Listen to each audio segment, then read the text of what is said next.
A 1973 graduate of Colorado Springs Mitchell High School, Jeffrey Kendall Sapp excelled in football, baseball, track, and wrestling during his prep career. Among his many accomplishments, Sapp was a state champion wrestling and garnered all-state honors in football. Sapp's accomplishments, both in the classroom and on the field of play, generated scholarship offers for more than 60 colleges and universities.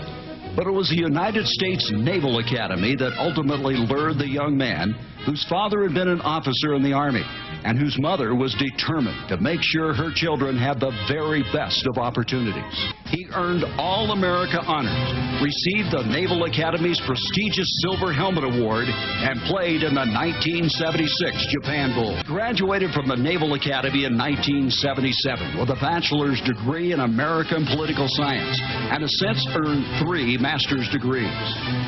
Today, Sapp holds the rank of captain in the U.S. Navy, where he's been an aide to the Joint Chiefs of Staff and has commanded 6 vessels, including a 9,000-ton destroyer.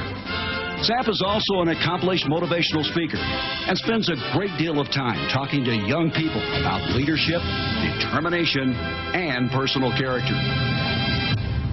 Ladies and gentlemen, please welcome Captain Jeffrey Kendall Sapp.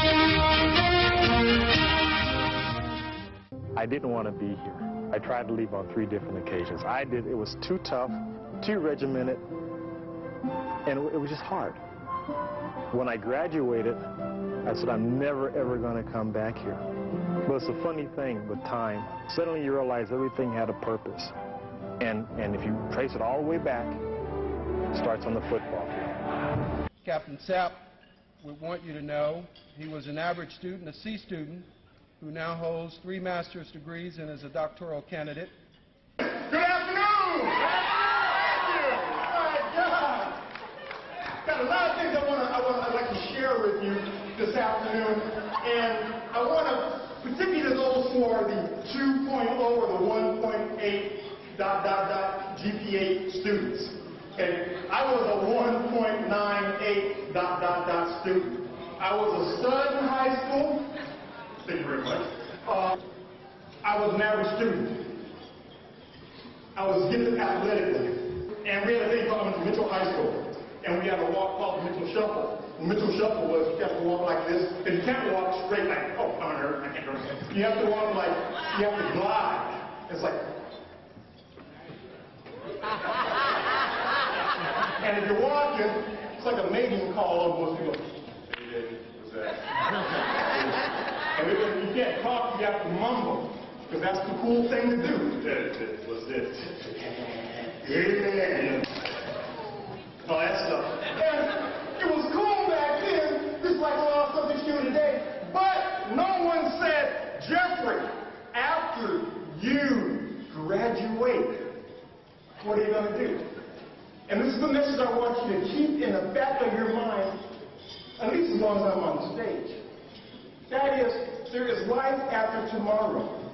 You're not going to be a teenager for the rest of your life. And what happens, you're going to get a haircut, as I got a haircut, or you're going to change your appearance. The leather jacket, or the choir, or the debate team, or the track, or whatever you do, is going to come off after you graduate. And then you're going to be standing there. And folks are going to say, well, what did you bring to the table?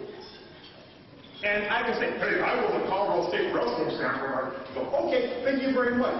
Talk about strategic planning for my corporation. Talk about the Markovian transitional box system, black box theory. How am I going to be able to get my organization to earn more money or do better things in the community? And if you don't start thinking about it now, guess what? You will sooner or later, and it's going to be where you're going, man, I would have, could have, should have. I had over 62 scholarships. I know what I'm talking about. I had over 62 scholarships, and I was a high school senior. My dad's theory was this, that I can get the education, I can also participate in sports, get the best of both worlds, and then do something. In essence, he's just a very unusual young man with high goals and with the ability and the perseverance to achieve those goals. If he could do it, I could do it, or else, you know, it gives those young kids a little bit of self-pride, something to work at.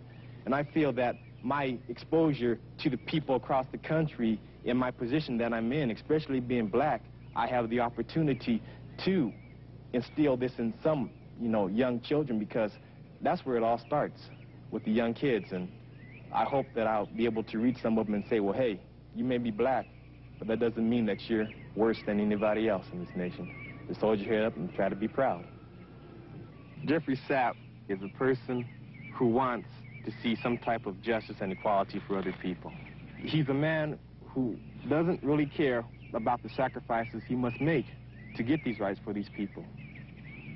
I have a great love for really all the beauty that's around us, and I enjoy it, and that's how I want to set my life, to enjoy it. So a person who wants to enjoy life, who loves football, who loves people.